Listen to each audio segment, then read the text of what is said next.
Hola amigos, este domingo 26 de mayo aquí en Ebenezer tuvimos nuestro encuentro en la mañana y hablamos acerca de no evadir el dolor cuando este dolor llegue a nuestra vida. Y en la tarde hablamos acerca de Tomás. Vimos que en realidad, lejos de ser un ejemplo de un mal discípulo, es todo lo contrario. Es un discípulo que a pesar de sus dudas, a pesar de los cuestionamientos y de su carácter, al final de cuentas logra hacer una de las confesiones más importantes que encontramos en la Biblia. En la mañana, insisto, compartió con nosotros nuestro querido hermano Jorge Chacón, a quien le mandamos un abrazo.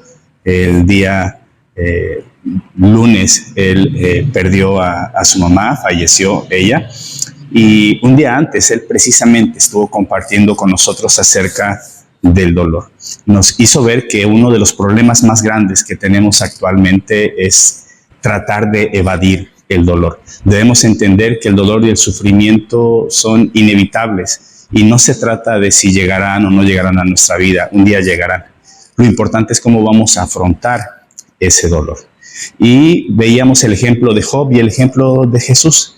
Veíamos cómo Job, siendo una persona justa, una persona buena, aún así él tiene que enfrentar el sufrimiento. Y no es del todo malo, porque realmente este sufrimiento le permite a Job conocer a Dios en toda su grandeza. Y lo mismo va a pasar para con nosotros.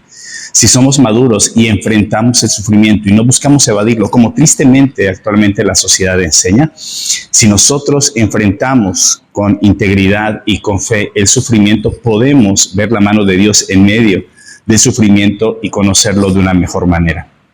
No solo Job, sino Jesús también nos dio ejemplo de ello. Nos damos cuenta cómo Jesús enfrentó el sufrimiento y el dolor de una manera frontal y de una manera clara, con plena conciencia, cuando se le invitó a tomar vino con mirra, ¿sí? Que era una bebida con efectos narcóticos. Él rechaza esta bebida, él enfrenta el dolor con todas sus consecuencias, el sufrimiento con todas sus consecuencias, y no solo hablamos del sufrimiento y del dolor físico, sino hablamos del dolor también emocional y espiritual.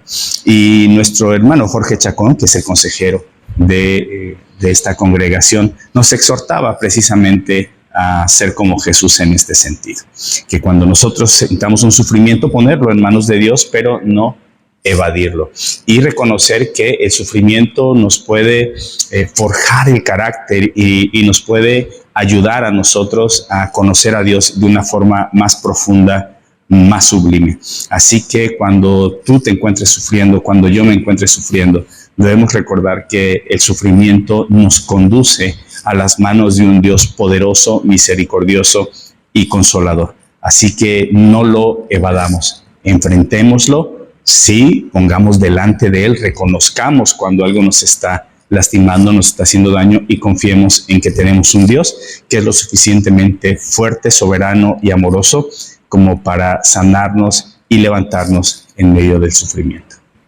Y por la tarde en el Corán Deo hablamos acerca de Tomás. Y veíamos algunas características interesantes de Tomás. Se habla poco de Tomás, porque en primer lugar fue un hombre escogido por Dios, fue uno de los 12 apóstoles y tenía una característica interesante, se le llamaba el gemelo, probablemente tenía un hermano gemelo y por eso se le conocía así. Algunos creen que es una teoría, que se parecía quizás demasiado a Jesús y por eso le apodaban el gemelo. No tenemos una certeza absoluta, lo más plausible, lo más seguro es lo primero, que tuviera un hermano gemelo. Pero lo importante de Tomás es cómo su carácter se va forjando a través de un proceso. La primera vez que vemos a Tomás hablar, pues básicamente está hablando con una actitud un tanto pesimista cuando Jesús invita a los discípulos a ir a ver a Lázaro, que ya había muerto. La expresión de Tomás es: vayamos también para que nosotros muramos. Tomás tenía este discernimiento para darse cuenta que la situación era crítica, que era difícil, así que sí tenía una visión un tanto pesimista de lo que podía suceder a sus vidas, ¿sí? La vida de los discípulos. Sin embargo, con todo y eso, él decide ir. Y necesitamos personas así, ¿sí? Que quizás con todo el temor, con todo el miedo, con toda la presión que pudieran sentir por el ministerio, aún así decidan ir. Y eso es lo que hace Tomás. En otra ocasión en la que vemos la participación de Tomás en los evangelios, Sí, es cuando Jesús se está despidiendo de los discípulos y dice que ellos saben a dónde va Jesús y saben el camino. Y entonces Tomás se atreve a decir, Señor, no sabemos a dónde vas, entonces ¿cómo vamos a saber el camino? Es interesante que Tomás no se queda callado. Tomás tiene dudas, tiene cuestionamientos y él se atreve a hablar, él se atreve a preguntar. ¿Sí? Y necesitamos ser también en ese sentido como Tomás. ¿Sí? Personas que estén dispuestas a inquirir, a cuestionar. Es gracias a esta intervención de Tomás y reconocer que él no sabe, que Jesús expresa una de las verdades más hermosas y poderosas de la Biblia. Jesús dijo a esta pregunta de Tomás, yo soy el camino, la verdad y la vida. Nadie viene al Padre si no es a través de mí. Así que Tomás que inquiere, que pregunta, que reconoce que no sabe, es un ejemplo para todos nosotros. Pero la última participación de Tomás es un tanto contrastante. Por un lado, Tomás no está con el resto de los discípulos cuando Jesús se aparece resucitado a los discípulos, a los apóstoles. Y esto nos habla precisamente de la importancia de estar en comunión con la iglesia. Para el Evangelio de Juan, la comunidad es muy importante. Para los 4 evangelios lo es, pero el Evangelio de Juan insiste más en la importancia y en la unidad que debe haber en la comunidad de fe, en la iglesia. Y Tomás no estaba allí, así que no estar cerca de la comunidad de fe nos hace perdernos de muchísimas bendiciones. Pero una semana después, Jesús vuelve a aparecerse y ahora sí está allí Tomás. ¿Sí? Y Tomás incrédulo que la primera vez había dicho que él no creía y hasta que lo viera con sus ojos y lo palpara con sus manos, él iba a creer.